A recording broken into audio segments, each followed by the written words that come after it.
I was born in East LA, man. I was born in East LA. Oh yeah, you're born in East LA. Well, let's see your green card, huh? Green card?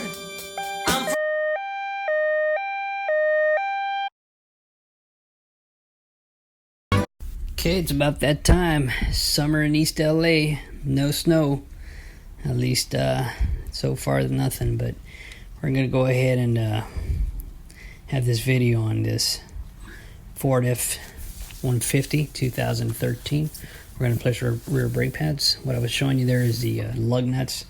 This is the 6 lug nut wheel. As you can see, it's an 18-inch wheel. We're going to go ahead and remove the wheel.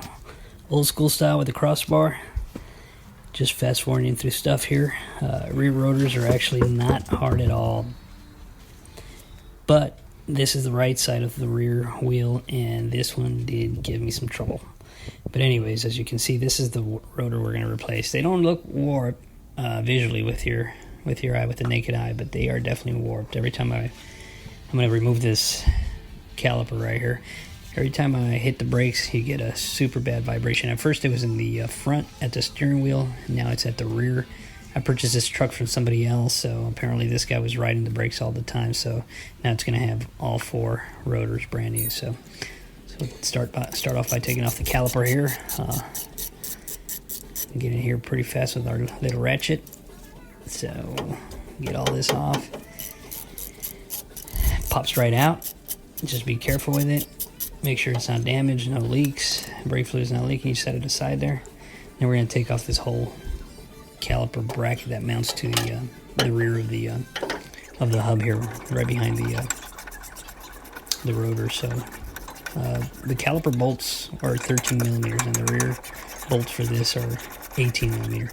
And I'm showing you the brake pads here because I still have pretty good brake pads. When I replaced the front brake pads with the rotors, I replaced the rear brake pads, thinking the vibration was only at the front. So I'm not going to replace brake pads at this time, but if the brake pads are low, I recommend replacing the brake pads. Now this is the part that's giving me some challenge here, is basically removing this rotor. And it's really not that hard. You bang it a couple times here and there, and it should pop right out. But I had to spray some WD-40, some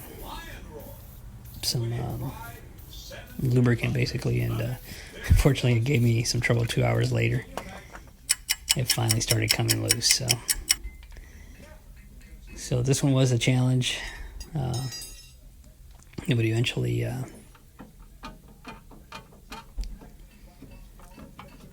it's coming off. So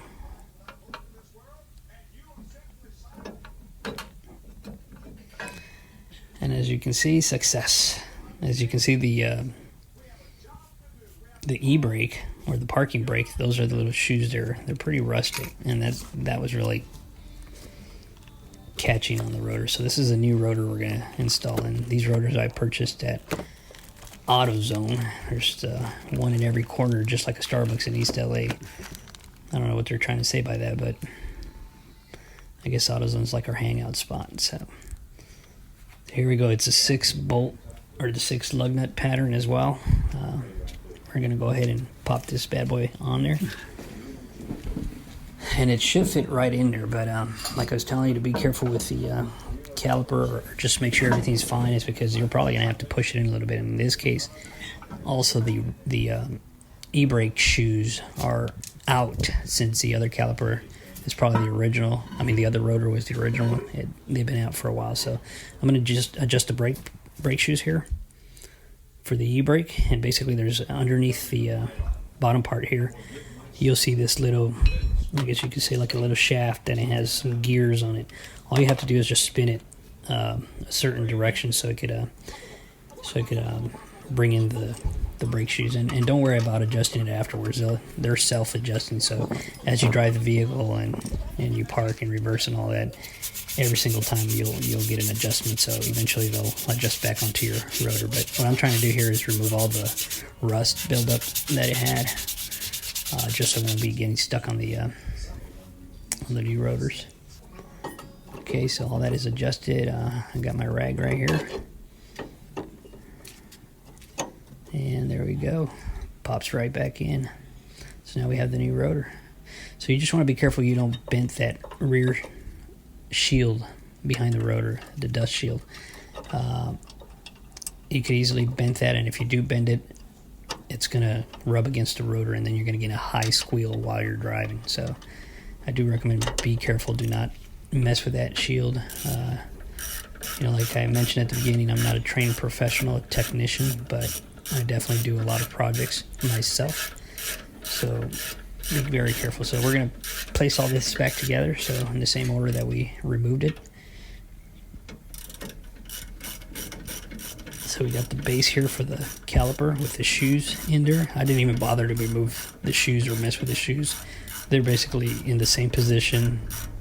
I just had to slightly move them a little bit just so they could fit on the new rotor, since the new rotor is much thicker than the old rotor. But other than that, everything should pop in with no problem. So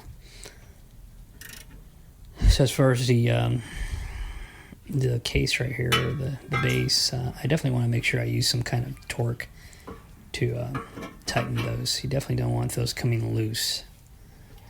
You definitely want more torque on these compared to the actual caliper mounting bolts. But that's what I'm doing right here. I'm just using a bar just to kind of apply a little bit more torque and tighten those bolts. So it looks like that's on there. We're going to grab the caliper now. Pop that in there, and as you can see right here, it's not fitting properly, and that's because the caliper needs to be pushed in a little bit. Like I mentioned, this rotor is brand new, so it's much thicker compared to the old rotor. So it's just slightly. What I'm using here is a crowbar or a cat claw, and just pushed in the piston a little bit while it's mounted right there, slightly mounted, and that's all it is. It's just it was just a slight movement. So if you noticed at the beginning of the video, I removed the brake fluid reservoir cap just for that reason, in case I need to push in the rotors or the calipers quite a ways. At least you get some, you won't have pressure there. At least you could get the brake fluid moving and going. So this side is done. So I made sure all the bolts are tightened. Now I'm going to go ahead and install the wheel back on there. Like I mentioned earlier, this one did give me a challenge. It took me 2 hours to remove that rotor. So I'm going to go ahead and tighten up all the lug nuts. I have a German friend here that keeps telling me in German, "Guten tight." That's German for torquing the lug nuts. Guten tight. Okay, so this is the left rear rotor, and I'm going to do the same thing. And believe it or not, the left side took less. And you'll notice that when you do one side, it kind of seems like you pretty much got the hang of it, and the next side will be much easier. So we're doing the same thing as removing the caliper here.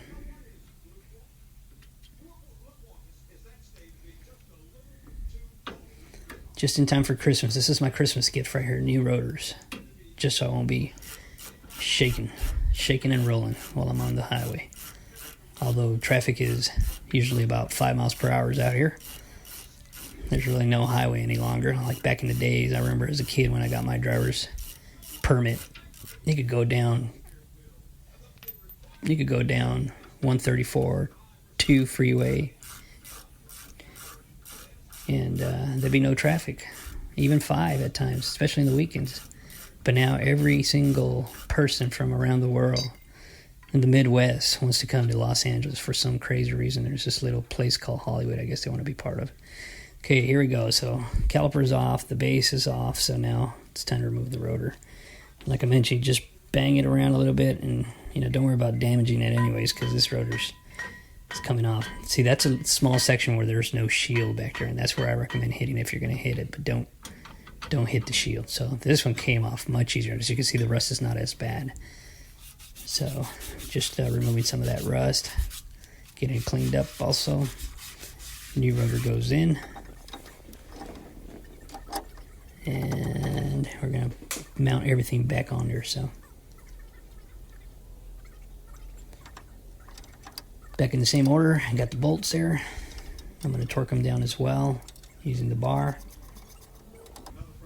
which I don't need to bore you with all that since we already saw it on the first part of it on the right side. So caliper goes on there now. Same problem also. Rotor's much thicker, so we're going to go ahead and push it in slightly. And as you can see, as I use the cat claw, it pushed in enough where it could just drop in there. So getting the bolts mounted for the caliper. Once we get those tightened up, we could go ahead and install the wheel back on there. A little pounding just so we could get it nice and tight. Alright, let's get the wheel back on there. Tires are still good. I don't need tires yet. Once you start seeing some metal, those are no longer Firestones. Those are Maypops, because they may pop any day. Okay, let's get the lug nuts back in there. Super fast. NASCAR style.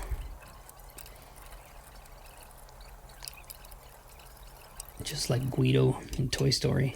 When in Cars, I mean.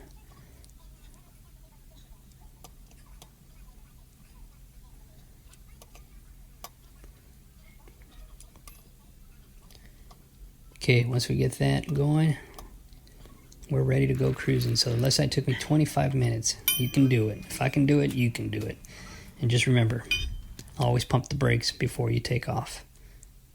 Thank you for watching.